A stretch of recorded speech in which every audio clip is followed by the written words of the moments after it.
Dia sampai di komplek perumahan mewahnya, merapikan dan membereskan pekerjaannya sebagai ibu biasa. Dia menemukan rokok di saku hoodie putrinya, dan dia teringat masa lalu ketika dia ketahuan merokok dan membuat pengakuan dosa di depan ayahnya. Tapi wajahnya babak belur dipukuli, dan dia harus menelan rokok itu. Sungguh bapak yang kejam. Boksun masih berpikir bagaimana akan menangani putrinya. Putrinya pun pulang dari sekolahan. Boksun langsung bertanya, sejak kapan putrinya merokok? Jangan lakukan lagi. Tapi putrinya menjawab ketus. Perokok melarang orang untuk mulai merokok. Ibunya sungguh tak tahu malu. Boksun pun langsung marah dan ingin memberi pelajaran anaknya. Tapi ketika Jaeyong meminta maaf, dia langsung melunak. Begitulah seorang ibu. Besoknya adalah pertemuan para wali murid. Namanya juga SMA swasta elit. Tentu saja ibu-ibunya para sosialita. Mereka suka memamerkan kehidupan sosial, jalan-jalan, dan barang-barang yang mereka beli. Saat mereka menanyakan kepada Boksun, kemana dia dan anaknya libur musim panas kemarin, Boksun langsung terbayang tugasnya di Arab. 그때 제가 출장이 좀 있었어요. Para ibu-ibu ini penasaran, sebenarnya apa pekerjaan ibu Jaeyong? 그냥 이벤트 회사 다녀요. Besoknya media langsung heboh. Kematian Yakuza Jepang, Shinichiro Oda, Yakuza berdarah Korea, menghiasi media massa. Polisi mengatakan kemungkinan pelakunya adalah gangster musuh-musuh Oda yang ada di Korea. Ada 2 orang yang sedang menonton berita itu. Perkenalkan pria paruh baya ini, Cha Mingyu, dan wanita di sebelahnya adiknya, Cha Min-hee. Mereka adalah pimpinan dan direktur sebuah perusahaan, MK Enterprise, perusahaan yang bergerak di jasa pembunuhan dan pelenyapan target. Mereka memperkerjakan para asasin bayaran profesional. Salah satunya adalah Boksun, sebuah perusahaan yang akan kita bahas di kelanjutan film ini. Seorang pria yang bernama Yun Sok sibuk mengayunkan pedang yang Boksun ambil dari Yakuza Oda. Seorang pria pun datang, bernama Han Hee-song. Kelihatannya mereka seperti orang-orang biasa yang ngumpul di kedai. Tapi faktanya mereka adalah para asasin profesional. Boksun adalah pekerja yang terikat kontrak profesional di MK Enterprise. Sedangkan orang-orang di sekelilingnya ini bekerja di perusahaan asasin yang tingkatnya lebih rendah dari MK. Pak tua pemilik kedai, Sugon. Orang berkacamata, Hyun-chol. Dan pria besar, Guangman. Orang-orang ini mengagumi Boksun sebagai seorang legenda. Apalagi baru-baru ini Boksun baru saja menghabisi Yakuza yang sangat terkenal. Tentu saja bayarannya sangat besar. Orang-orang ini semuanya sangat bermimpi ingin bergabung dengan MK. Bayarannya sangat besar, dan pekerjaan selalu ada. Hee-song berkata sinis, MK bisa besar karena peristiwa 7 tahun yang lalu. Inilah yang terjadi. MK yang dipimpin oleh Migyu mempelopori pertemuan seluruh jasa perusahaan asasin bayaran bawah tanah di Korea. Ada 2 golongan di dunia bawah tanah asasin Korea. 1 perusahaan yang profesional, dan 2 orang-orang yang bekerja secara freelance. Mereka menyebutnya para amatir. Di pertemuan itu disepakati 3 aturan. Pertama, jangan menghabisi anak di bawah umur. Kedua, hanya menerima pekerjaan yang secara resmi dari perusahaan masing-masing. Ketiga, tetap hanya menerima pekerjaan dari perusahaan yang tergabung di asosiasi. Jika ini disetujui, para amatir tak akan bisa bekerja di industri ini lagi. Sebenarnya ada yang tidak setuju, tapi karena perusahaan MK sangat kuat, mereka tak bisa menolak. Hee-song sebenarnya juga bergabung dengan MK, tapi para asasin MK digolongkan berdasarkan peringkat. Dia hanya peringkat D, padahal dia merasa skillnya cukup mumpuni. Beda dengan Boksun yang di peringkat A, bayarannya beda jauh. Boksun memarahi Hee-song. Jika dia tak puas, kirimi dia pisau berdarah jika mau naik peringkat. 얼마나 달라졌는지 보게. Yang lain berusaha menenangkan Boksun, tapi Boksun merasa dia disudutkan karena berada di bawah bendera MK. Dia pun pergi dari sana. Ada tradisi tak resmi dari para asasin ini. Jika salah satunya dikirimi pisau berdarah, mereka bisa menentukan tempat lalu berduel hidup dan mati. Yang menang akan mengambil posisi yang kalah. Boksun berjalan keluar. Mobilnya sedang dikerumuni para berandal. Dia menyuruh mereka minggir. Para preman ini memakinya dan tertawa. Perasaan Boksun sedang tidak enak. Para preman ini memancing amarahnya. Tiba-tiba Hee-song datang. Dia menghajar para preman ini dan mengembalikan pedang Boksun. Sebenarnya hubungan kedua orang ini aneh. Mereka saling membutuhkan. Hee-song sangat menghormati Boksun karena wanita ini sering membantu masalahnya. Apalagi ayah Hee-song saat itu sedang sakit. Dan anak Boksun, Jaeyong, juga mempunyai masalah di sekolah. Dia berpacaran dengan teman wanitanya Sora. Mereka sama-sama kurang perhatian di rumah. 내가 너랑 이러는 거 알면 나 목매 달 거야. 진짜 모습을 알게 되면 극혐할 거야. Mereka didatangi gerombolan anak-anak laki-laki. Salah satunya adalah Chol-woo. Dia menyukai Jaeyong, tapi gadis remaja ini tak pernah menanggapinya. Teman-temannya mengejeknya takut kepada Jaeyong. Gedung megah inilah kantor MK Enterprise. Boksun berjalan masuk. Dia bertemu dengan Direktur Cha Min-hee di lift. Min-hee sebenarnya merasa cemburu kepada Boksun. Dia sangat disayang oleh kakaknya Min-gyu. Walaupun Boksun bertindak semaunya, dia tetap tak mendapat hukuman. Dia meminta Boksun ikut dengannya. 아우 됐어 안 해.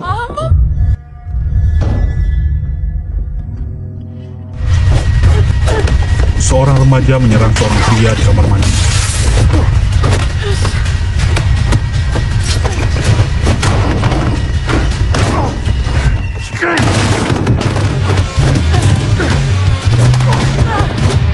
Ternyata pertarungan ini hanya simulasi. Remaja yang bertarung tadi segera menyapa Direktur Cha. Apalagi ketika Boksun memasuki ruangan. Seluruh yang ada di sana langsung heboh, bertepuk tangan memujinya. MK mendidik banyak remaja berbakat untuk ditraining menjadi asasin profesional, agar bekerja di bawah mereka. Gadis remaja ini bernama Kim Yong-ji, salah satu peserta training yang akan debut profesional. Dia sangat gugup bertemu dengan Boksun idolanya. Cha Min-hee yang iri kepada Boksun mencoba memancing wanita ini. Yong-ji akan menjadi penggantinya ketika dia pensiun. Ketika Boksun akan pergi, Min-hee menyela. Gadis ini lebih baik darinya ketika dia masih muda. Boksun adalah wanita yang punya ego dan harga diri tinggi. Dia akan sparring dengan Yong-ji sebentar. Dan pertarungan simulasi itu dimulai. Boksun bahkan tak akan memakai alat. Cukup spidol ini saja. 요이 땅.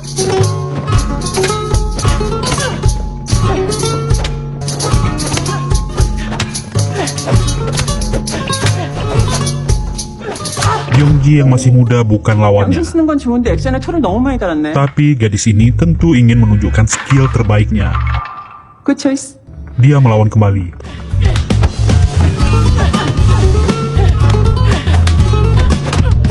Tetap saja dia kalah. Mencoba bangkit dan menyerang.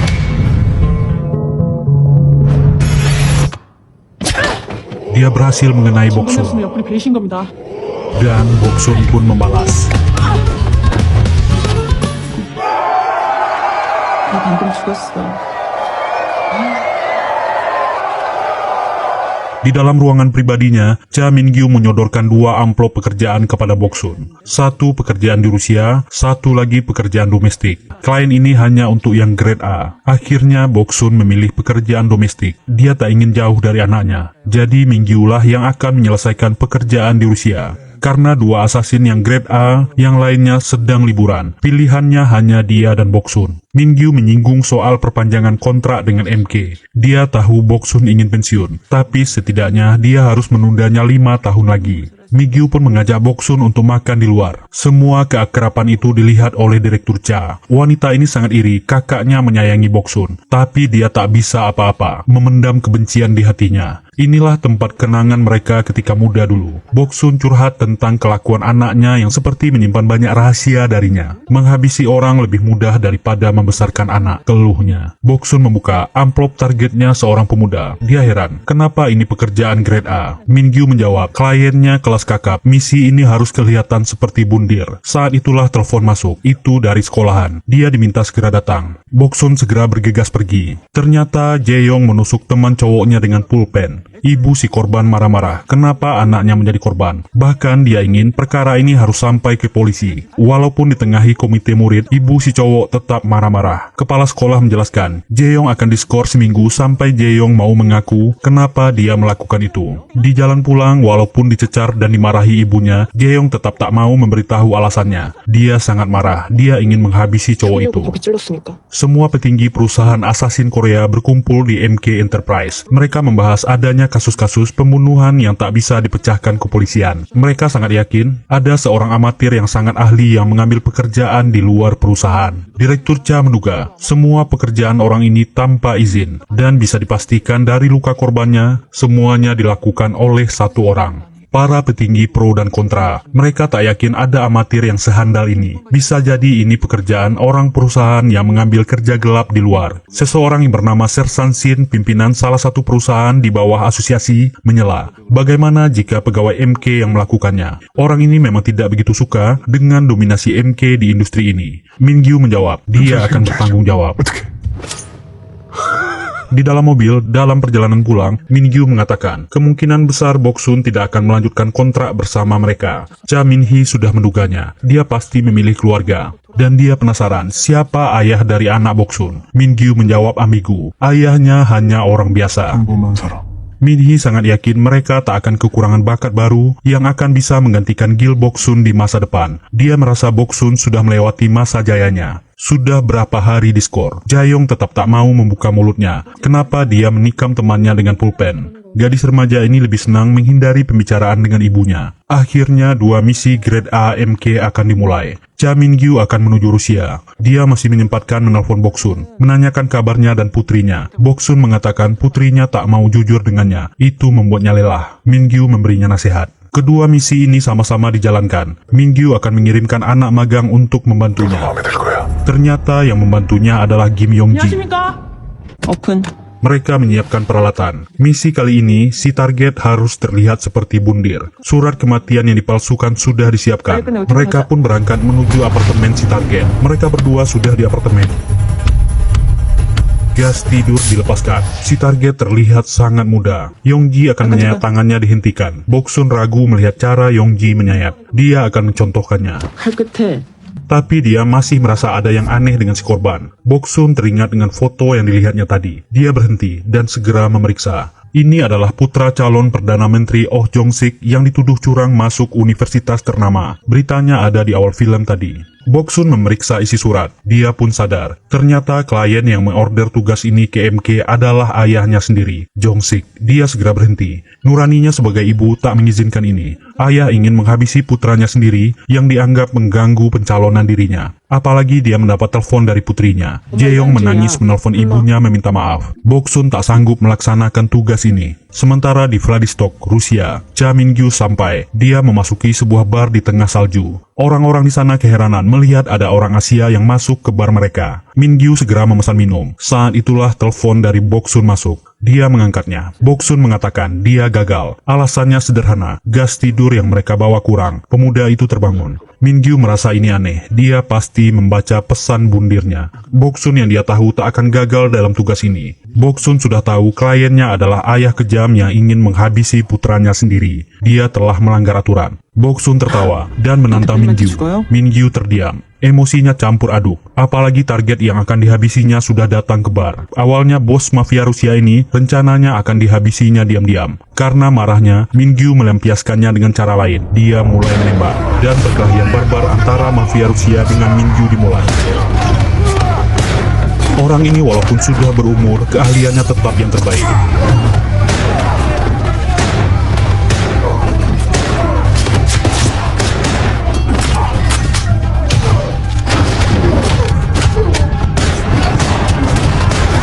Dia menghabisi semua orang di sana. Apalagi Boksun masih berkata di telepon, percaya atau tidak dia gagal, itu terserah Min-gyu. Jika ingin dia tanda tangan perpanjangan kontrak, dia harus percaya. Dan tidak boleh ada yang melanjutkan pekerjaannya yang gagal. Itulah syaratnya untuk memperpanjang kontrak.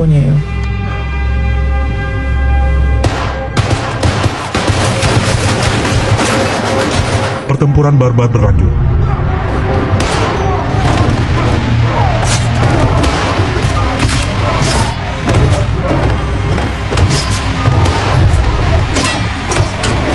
Dengan marah, Min-gyu menghabisi semua orang di sana. Dia meminta berbicara kepada anak magang. Yeonji mengaku, memang senior Boksun gagal. Min-gyu kembali bicara dengan Boksun. Dia punya syarat, dia yang harus menentukan durasi kontrak. Dia akan tetap menjadi pisau buat MK. Boksun pulang ke rumah dan melihat putrinya yang sudah tidur. Jae-yong ternyata masih bangun. Gadis ini menangis karena teman wanitanya Sora tidak menjawab pesannya lagi. Berita bahwa Boksun gagal diterima Direktur Cha Min-hee. Wanita ini sangat emosi dan marah. Dia hanya bisa menelan kemarahannya ketika kakaknya memberi perintah agar kasus itu ditutup sebagai kasus gagal. Dia tak menyangka kakaknya sangat membela Boksun. 비행기 딴다. 계약서 준비해놔. Min-gyu mengingat peristiwa 30 tahun yang lalu ketika pertama kali berjumpa dengan Boksun. Ayah Boksun yang perwira polisi adalah targetnya. Kasus ini akan dibuat seperti si target bundir. Target sudah tergantung di tiang. Tak disangka Boksun pulang, melihat keadaan ayahnya. Yang anehnya gadis ini tetap santai walau ditodong pistol. Min Yu berkata, skenario berubah. Ayahnya akan bundir setelah menembak putrinya sendiri. Dia terikat peraturan tak bisa menghabisi anak-anak di bawah umur. Dia seharusnya belum pulang sekarang. Terjadilah hal yang mengejutkan. Gadis remaja ini juga dendam kepada ayahnya. Boksun menendang kursi ayahnya, dan ayahnya sekarat di tiang gantungan. Dan dia berkata, 이제 아저씨가 목격자다. itu adalah senyuman termanis yang pernah dilihat Cha Min Yu. Sejak saat itulah Boksun ikut dengannya dan dia melatihnya. Sementara Cha Min Hee mengamuk di arena latihan tembak. Harinya benar-benar buruk gara-gara Boksun. Bawahannya datang melapor. Dia membawa bukti baru. Jejak amatir yang bekerja di luar aturan asosiasi ditemukan. Dia tersenyum melihat berkas itu. Ada peluang di sini untuk menghancurkan Boksun. Ternyata si asasin amatir adalah Han Hesong. Orang ini terpaksa melanggar aturan untuk biaya rumah sakit ayahnya. Dan dia ketahuan. Direktur Cha sudah di sana. Esok harinya Boksun kaget melihat berita kematian putra Oh Jong-sik, calon Perdana Menteri. Ada yang meneruskan kerja gagalnya. Belum sempat dia mencernanya, tiba-tiba terdengar suara anaknya. Remaja putri ini mengaku kepada ibunya. Ada cowok yang bernama Chelwu terus mengganggunya, lalu mengiriminya foto-foto tentang hubungan gelapnya dengan teman wanitanya Sora. Seisi sekolah pasti heboh jika itu tersebar. Chelwu hanya ingin menjadi pacarnya sebulan. Dia hanya ingin mendapat pengakuan teman-temannya. Yang membuat Jaeyoung kecewa, Sora temannya malah membujuknya agar menuruti Chelwu. Tidak ada ruginya. Sora juga tak ingin namanya rusak. Itu membuat Jaeyoung marah dan menusuk Chelwu. Itu membuat Boksun kaget. Dia tak menyangka anaknya begini. Jaeyoung mengatakan dia hanya iseng dengan Sora. Dia masih suka laki-laki. Ibunya tak usah cemas. Dia hanya kecewa merasa dicampakkan. Tiba-tiba bel berbunyi. Kim Yong-ji sudah di sana. Itu membuat Boksun marah. Remaja putri ini menangis. Direktur Cha memecatnya dari MK. Boksun menahan amarahnya. Boksun pamit dengan anaknya. Ada pekerjaan darurat yang harus dia lakukan. Boksun membawanya ke kedai rahasia Pak Tua Sugun. Boksun terpaksa menerima keluh kesah gadis ini. Dia merasa sangat sedih dipecat MK. Sugun ikut duduk di sana. Boksun memperkenalkan gadis ini, pegawai magang MK. Sementara itu, Cha Min Gyu sampai di kantor MK. Di dalam, Direktur Cha Min Hee sedang menghancurkan berkas pekerjaan gagal Boksun. Min Gyu masuk dan langsung memarahi adiknya. Min Hee malah menantang kakaknya yang sedang marah dan membuatnya serba salah. Menelan marahnya, dia pergi dari sana, kembali ke kedai makan. Tak lama 4 orang yang lain datang. Yongji segera memperkenalkan dirinya. Orang-orang ini kagum melihat gadis muda ini bekerja magang di MK. Yeonsuk dan Hunsul bicara. Boksun harus memberi selamat kepada Hesong. Dia naik secara resmi ke grade A di MK. Boksun heran, itu terlalu mendadak, dan menanyakan apa yang terjadi. Hesong cuma bisa diam.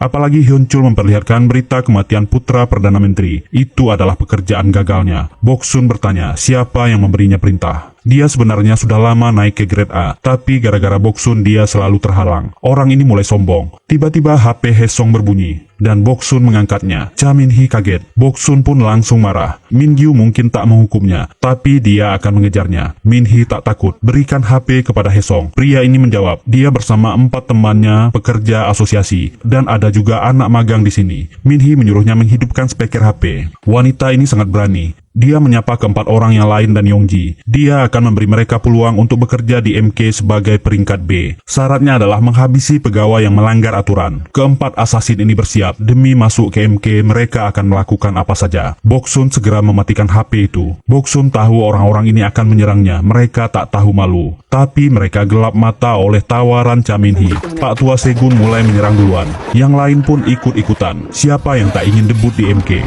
Mereka mengeroyok Boksun. Perkelahian barbar dan brutal dimulai.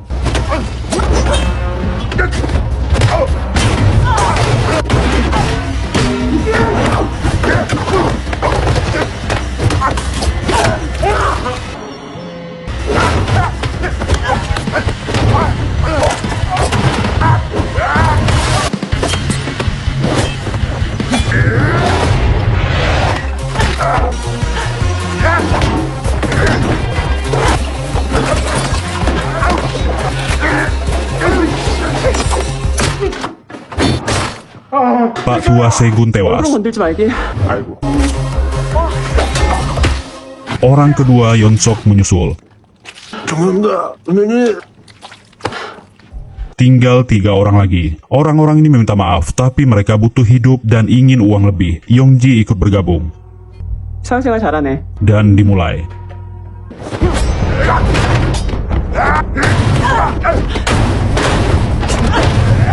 Ternyata Yongji berada di pihak Boksun. Dia bertarung bersama seniornya.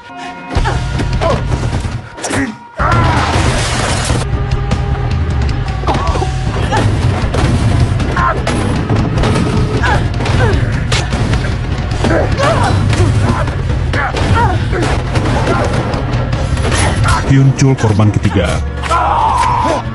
Haesong bukanlah lawan Boksun. Dia dihajar dengan sangat parah.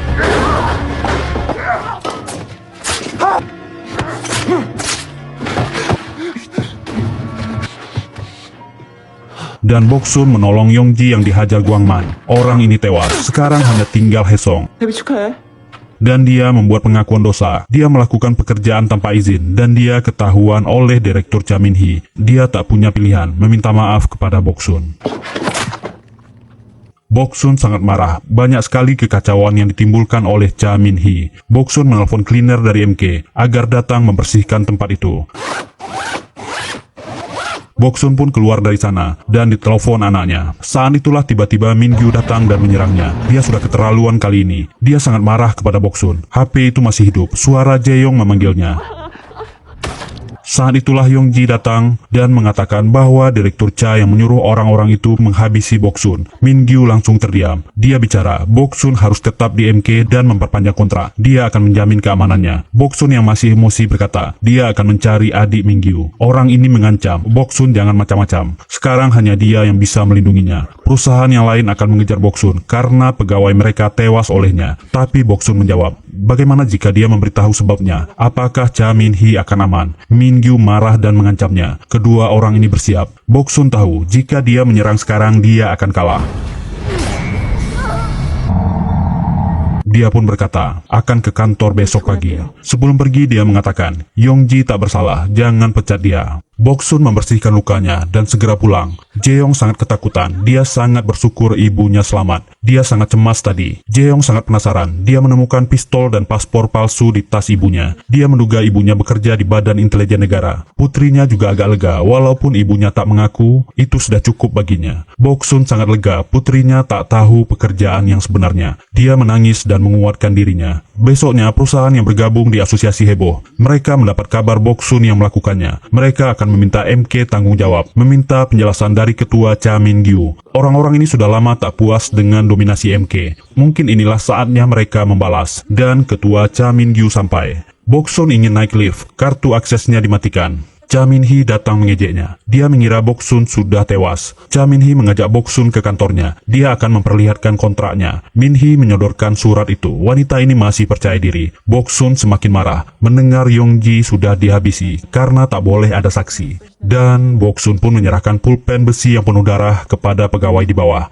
Pegawai ini langsung lari ke atas. Direktur Cha Min-hee meninggal dalam keadaan yang menggenaskan. Kembali ke ruang pertemuan, Cha Min-gyu menjelaskan kronologisnya. Haesong lah yang terduga yang mengambil pekerjaan tanpa izin, dan Boksun yang bertugas menghabisinya. Keempat orang yang di sana membantu Haesong. Boksun pun terpaksa menghabisi semuanya. Tapi orang-orang ini tak percaya. Mereka ingin Boksun hadir di sana. Min-gyu akan mengaturnya di masa depan. Tapi Sersan Shin tahu, ada gadis magang yang bersama Boksun. Dia ingin saksi itu dihadirkan. Tapi ternyata Kim Yongji dihabisi oleh ketua Min-gyu. Tak boleh ada saksi peristiwa malam ini. Gadis malang Yongji menjadi korban.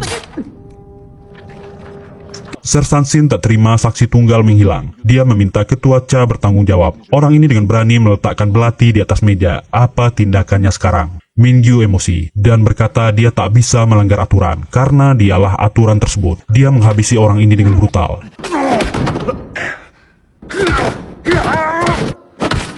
Dia berteriak marah, dilarang mengeluarkan senjata saat pertemuan. Tak ada yang berani ikut campur. Orang ini berdiri di atas meja. Para pimpinan yang lain ada yang pergi dan ada yang bertahan. Min-gyu berteriak marah. Jika ada yang tak senang dengannya, bisa mengiriminya pisau berdarah. Ketua Min-gyu sampai di kantor adiknya. Di tempat yang penuh darah itu, dia menelpon ke rumah Boksun. Jae-yong yang mengangkatnya, mengatakan ibunya belum pulang. Min-gyu memberikan pesan kepada Jae-yong. Dia telah menerima pesan ibunya. Ibunya bisa menemuinya di kantor. Pemakaman Cha Min-hee diadakan. Orang-orang ini heboh mendengar bahwa rumor Gil Boksun mengirimi ketua Cha Min-gyu pisau berdarah. Hari itu datang. Min-gyu menunggu Boksun di ruangan pribadinya. Boksun pun bersiap akan pergi. Dia ingin menemui putrinya. Bisa saja ini pertemuan terakhir mereka, tapi dia memilih untuk pergi saja. Saat Boksun pergi, pegawai MK datang, menekan bel dan memberikan tablet. Yang ada siaran langsung CCTV di ruangan Cha Min-gyu. Boksun kali ini akan menghadapi lawan yang berat, mentornya sendiri. 누가 내려올지 궁금하구나. 이따 봐요. Min-gyu menyambutnya dengan tembakan peluru. Anehnya dia sengaja tak mengenai Boksun. Sudah ada 2 belati yang disiapkan di meja. Min-gyu merasa sedih, adiknya meninggal, tapi dia tak bisa menangis. Boksun berkata, malam ini kita akan tuntaskan semuanya.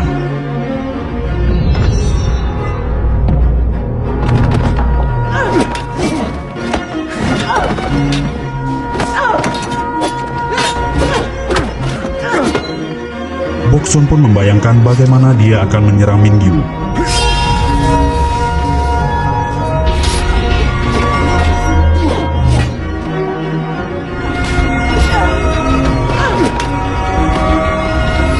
Dari banyak percobaan yang akan dilakukannya, dan bagaimanapun cara dia menyerangnya, dia tetap akan kalah. Karena orang inilah yang melatihnya dulu. Tapi ternyata ada variabel lain. Boksun tahu kelemahan Min-gyu, yaitu dirinya, Gil Boksun. Boksun menyerang, dan memang Min-gyu tak pernah bisa menghabisi wanita ini. Dia mencintai Boksun.